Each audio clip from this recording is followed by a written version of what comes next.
चलो भाई देखो अब मैं क्या करता हूँ। गीता भट्ट जी ने जो सवाल पूछा उस सवाल का जवाब दीजिए। और सवाल ये है कि किसी भी संगठन जो भारत के संविधान भारत सरकार द्वारा प्रतिबंधित नहीं है, अगर उस पर कोई भी आरोप जो कभी साबित ना हुआ हो, कोई लगा दे, उस पर एक किताब बन जाए और किताब कहीं पढ़ाई जाने लगे तो ठीक है ये काम। के करियर में जितनी नेशनल कैलेमिटीज मैंने कवर की है, वहां पर कोई अगर संगठन आकर पहले लोगों की मदद करे, मैं सरकारी प्रशासन की बात नहीं कर रहा हूं, इसके साथ एक कंधे पे हम थे और उसकी बात नहीं कर रहा हूं, लेकिन अगर नेशनल कैलेमिटीज में कोई संगठन के कार्यकर्ता सबसे पहले पहुंचे, भले बिस्किट पानी लेकर पहुंचे, तो आरएसएस के लोग थे। तो चलिए शुरू करते हैं। नमस्कार दोस्तों, जय श्री राम दोस्तों, स्वागत है मेरे YouTube चैनल में। दोस्तों आज की वीडियो बहुत ही शानदार होने वाली है। दोस्तों हम इस डिबेट में यूपी में एक मदरसे में नकली नोट मिल गए हैं और गलत शिक्षा बच्चों को देने का आरोप लग गया है। दोस्तों इसी मुद्दे पे एक डिबेट होने वाली है। दोस्तों ये डिबेट बहुत ही शानदार होने वाली है। दोस्तों मेरा निवेदन है कि ये डिबेट आप अंत तक देखिए और अच्छी लगे तो मेरे चैनल को लाइक, सब्सक्राइब और शेयर कीजिए। तो ज्यादा बकवास न करते हुए चलो शुरू करते हैं मेन डिबेट। पिक्चर चालू करो बे।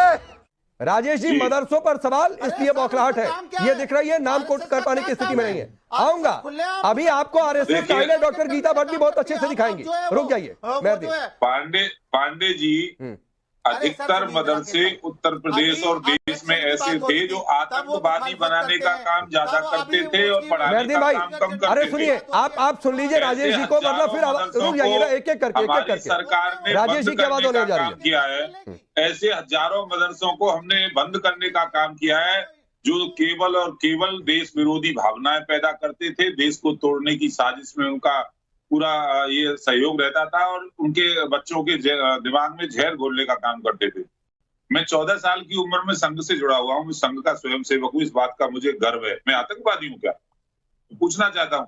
दुनिया का सबसे बड़ा सांस्कृतिक संगठन कोई है तो वो आरएसएस है। दुनिया का सबसे बड़ा राष्ट्रभक्त कोई संगठन है तो वो आरएसएस है।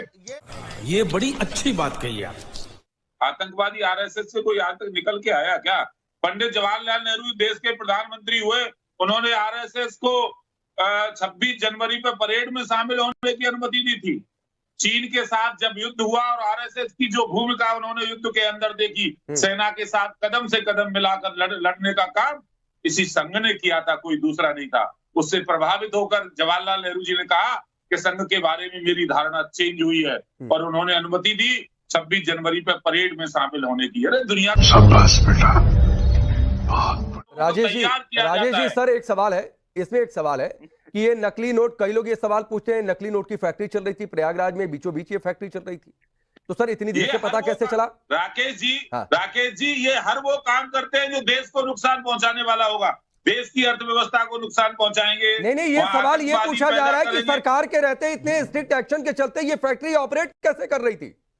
सरकार ने उसको बंद किया, सरकार ने उसको जाकर के पकड़ा है। ठीक है। अरे हमने कहा कि हम सर्वे करेंगे मदरसों का, तो इनके पेट में दर्द होता था। हम कहते थे कंप्यूटर की वहां शिक्षा होनी चाहिए, तो ये कहते थे नहीं हमें जरूरत ही नहीं है।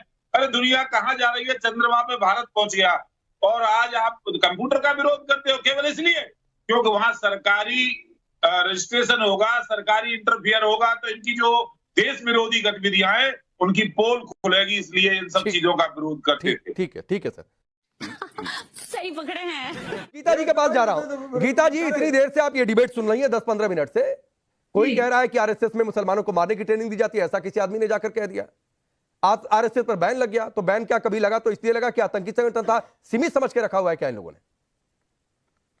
राकेश जी इस पूरी बहस में अगर आप देखें तो विषय ये है कि अगर देश विरोधी गतिविधियां अगर कहीं में हो रही हैं, चाहे वो कोई मदरसा है, चाहे कोई पाठशाला है, चाहे कोई कॉलेज है, विश्वविद्यालय है, अगर देश विरोधी गतिविधियां हो रही हैं तो एक सुर में भारत के नागरिक, चाहे वो बुद्ध है, चाहे क्रिश्चियन है, चाहे मुसलमान है, चाहे हिंदू है, उन्हें एक स्वर में उसका विरोध करना चाहिए, उसके खिलाफ आवाज उठानी चाहिए और कानून के अंदर जो कोई सजा मिलने की का प्रावधान है वो उसे मिलनी चाहिए। जनता माफ नहीं करेगी।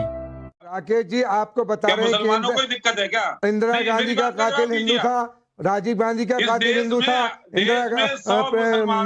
गांधी जी का कातिल हिंदू था। इस मुल्क के मुसलमानों ने किसी का कत्ल नहीं किया, और जो करता है कोई भी हो, मुसलमान भी अगर इस देशद्रोही बात करेगा उसके खिलाफ कार्रवाई होनी चाहिए। राकेश जी हम कहेंगे, लेकिन आप हर मुसलमान को, हर मदरसे को आप आतंकवादी नहीं तो कहोगे? कहाँ- आपके यहाँ ट्रेनिंग दी जाती है, सुन लो, नहीं बता पाए हमारे अंग्रेजी, यहाँ ट्रेनिंग जो दी शिंदे जाती जी है कोर्ट में जाके कह रहे हैं महाराष्ट्र में कि हमारे हमने यहाँ ट्रेनिंग आरएसएस दी छोड़ के जाती है आया हूँ, राष्ट्र वहाँ पर आतंकवादी मरने गतिविधियां मिटने की। सिखाई जाती है। हमारे ये यहाँ ट्रेनिंग आरएसएस दी छोड़ के जाती आने है, वाले कह रहे समाज में हैं, कोई किस प्रकार मौलाना ये नहीं शांति कहता। रहे। एक हमारे मौलाना का यहाँ बयान दिखा ट्रेनिंग दी दीजिए जाती कि है राष्ट्र के विरोध कि में हम उन्होंने सब बयान दिया है। मिलजुल कर हम प्रेम से कहेंगे, देश में सुनिए, रहें, सिर्फ इसलिए हिंदू दी मुसलमानों जाती है। का, एक सिख ईसाई का साले को बम से उड़ा दूंगा एक बार हाथ में आ जाए तो।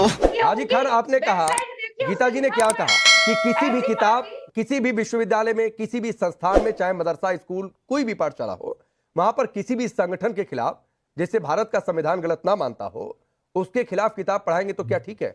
आपने कहा कि क्या दिक्कत है। अब मैं एक उदाहरण दे रहा हूं, मेरी कोई व्यक्तिगत राय नहीं है, मैं क्लियर कर रहा हूं, मैं एक उदाहरण दे रहा हूं सर, सुनिए ना, सुनिए, एक उदाहरण आपको दे रहा हूं। इस देश में एक आरएसएस संगठन है, कई सारे मुस्लिम संगठन भी हैं, जमीयत है, अलग अलग संगठन है, पर्सनल लॉ बोर्ड है। मान लीजिए कोई किताब कोई लिख दे कि भैया ये सबसे बुरा संगठन है, फला संगठन है, किताब पढ़ाई जाने लगे, आपको अच्छा लगेगा? 77 तो नहीं होता है। 77 पे तो मैं जो पूछ रहा हूँ, हाजी खान पिन पॉइंट जवाब दीजिए, जमात इस्लामी पिन पॉइंट जवाब दीजिए। साथ बंद हुए थे, साथ साथ रहते क्या थे। चीज? 1977 में आरएसएस और जमात इस्लामी। अरे सर कहां चले गए? मेरा सवाल कुछ है, मैं आम पूछ रहा हूं, आप इमली का जवाब दे रहे हैं। कर रहे हैं आप। गीता भट्ट जी ने जो सवाल पूछा उस सवाल का जवाब दीजिए। और सवाल यह है कि किसी भी संगठन, किसी भी संगठन जो भारत के संविधान, भारत सरकार द्वारा प्रतिबंधित नहीं है, अगर उस पर कोई भी आरोप जो कभी साबित ना हुआ हो, कोई लगा दे, उस पर एक किताब बन जाए और किताब कहीं पढ़ाई जाने लगे, तो ठीक है ये काम। देखिए, आरएसएस के खिलाफ जो किताब छापी है वो किसने छापी है? सर ये अभी सवाल मैं नहीं आपसे पूछ रहा हूं किसने छापी किसने नहीं छापी। अरे सर तो फिर विक्रम जी ने शुरू में कहा ना, विक्रम जी ने शुरू में कहा बहुत सारी अश्लील किताबें, बहुत सारे अश्लील साहित्य है जो कहीं से प्रतिबंधित नहीं। पढ़ा देंगे स्कूल में? नहीं, आप पढ़ा देंगे स्कूल में, मदरसे में पढ़ा देंगे, किसी पाठशाला में पढ़ा दी जाएगी, किसी विश्वविद्यालय में पढ़ा दिया जाएगा। अरे भाई, कुरान को अगर किसी पाठशाला में भाई बात है आपको, क्या बात, क्या चीज? हम उसमें विरोध की बात बताइए, क्या पढ़ा रहे, क्या विरोध दिखाया? क्या आप किताब पे जो डिबेट कर रहे हैं, मैं आपसे सवाल कर रहा हूँ, क्यों आप डिबेट करा रहे हैं? आके इस किताब में आरएसएस के खिलाफ क्या दिखा रहे हैं? क्या भाई उसमें साले को बम से उड़ा दूंगा एक बार हाथ में आ जाए तो। इसीलिए मदरसों का सर्वे जरूरी था, इसीलिए जरूरी है कि अवैध मदरसे ऑपरेट ना कर पाए, क्योंकि अगर अवैध मदरसे होंगे, कोई रिकॉर्ड सरकार के पास नहीं होगा, तो ऐसी ही गतिविधियां चलेंगी। लेकिन मदरसों का सर्वे शुरू हुआ, अवैध मदरसों पर कार्रवाई शुरू हुई, तो छाती पीटी जाने लगी इस देश में। देखिए राकेश भाई, अगर ये बताना कि आतंकवादी संगठन है और आरएसएस पे 3-3 बार इस देश में बैन लगाया गया, किन गतिविधियों के तहत लगाया गया, अगर ये बताना गैर कानूनी है, और ये बताना गैर कानूनी है कि 53 साल तक उन्होंने जो है हमारे जो राष्ट्रीय तिरंगा है उसको अपने ऑफिस पे नहीं लहराया, और वो कहते थे अशुभ है ये तिरंगा, तो इस तरीके की बात अगर आम लोगों तक नहीं पहुंचेगी और नहीं पता लगेगा, तो बच्चों को पता कैसे लगेगा? और आरएसएस के लोग तो खुद कहते हैं कि हमें तो ट्रेनिंग दी जाती है, मुसलमानों से पूरी मुखालफत करने की बात की जाती है, मुसलमानों को मारने काटने की बात करी जाती है। मस्त जोक मारा रे, ये हंस रहे हलकट हंस। थोड़ी सी देर से आ रहा हूं, और मूल सवाल यही है, बात सिर्फ आरएसएस की नहीं जो गीता भट्ट जी ने सवाल उठाया, बात यह कि कोई भी संगठन एक भी जिसे भारत का संविधान हिंदुस्तान सही मानता हो और उसको कोई कह दे आतंकी संगठन है, वो किताब पढ़ा दी जाए, तो ठीक है ये पढ़ाना। सैयद जवाद, अब देखिए, जिन साहब ने किताब लिखी है वो खुद एक पूर्व आईजी हैं, और महाराष्ट्र के अंदर उन्होंने देश की जो हमारी पुलिस है, प्रशासन है, उसमें अपनी सेवाएं दी हैं, तो उनको बुलाना चाहिए था। लेकिन हैरत की बात है कि राष्ट्र विरोधी और यहाँ पे बीजेपी के एमएलए कह रहे थे आरएसएस ही एक ऐसा संगठन है जिसने राष्ट्रीय मुस्लिम मंच भी बना रखा है, उसके बारे में भी थोड़ा जिक्र कर लीजिए। और तीसरा आपका सवाल है, आप रंगरेज से पूछ रहे थे कि नाम बताओ नाम बताओ नाम बताओ। यशवंत शिंदे नाम का व्यक्ति है जो आरएसएस से जुड़ा हुआ था, और महाराष्ट्र के अंदर नांदेड़ के अंदर उसने बाकायदा कोर्ट के अंदर हलफनामा दे करके ये कहा है कि आरएसएस इस तरीके की ट्रेनिंग देता था। चौथी सबसे बड़ी बात, अब जो मौल मौजूद पर जो देशभक्त होगा, जो देश से प्रेम करता होगा, जो सरदार पटेल की आइडियोलॉजी को मानता होगा, वो आरएसएस का विरोध करेगा, क्योंकि सरदार पटेल ने भी आरएसएस का विरोध करा है। आप पढ़ लीजिएगा, आजादी के बाद का भारत किताब है डॉक्टर बिपिन चंद्रा की, फरवरी 1949 सर 10 किताबें अच्छा हमको सिखा रिया है। सैयद जवाब मैं आपको दे दूंगा, 10 किताबें मैं आपको दे दूंगा। केरल के वायनाड में जब तबाही आई तो वहां पर सबसे पहले संगठन कौन सा पहुंचा आपको पता है? बीच में नहीं, बीच में नहीं सर, आप ऐसा नहीं है कि एक तरफा नैरेटिव चलाएंगे अपने हिसाब से। मैं जो है अपने आज तक के पत्रकारिता के करियर में जितनी नेचुरल कैलामिटीज मैंने कवर की है, वहां पर कोई अगर संगठन आकर पहले लोगों की मदद किया, मैं सरकारी प्रशासन की बात नहीं कर रहा हूँ, इसके साथ एक कंधे पे हम थे और उसकी बात नहीं कर रहा हूँ, लेकिन अगर नेचुरल कैलामिटीज में कोई संगठन के कार्यकर्ता सबसे पहले पहुंचे, भले बिस्किट पानी लेकर पहुंचे, तो वो आरएसएस के लोग थे। सही पकड़े हैं। खत्म,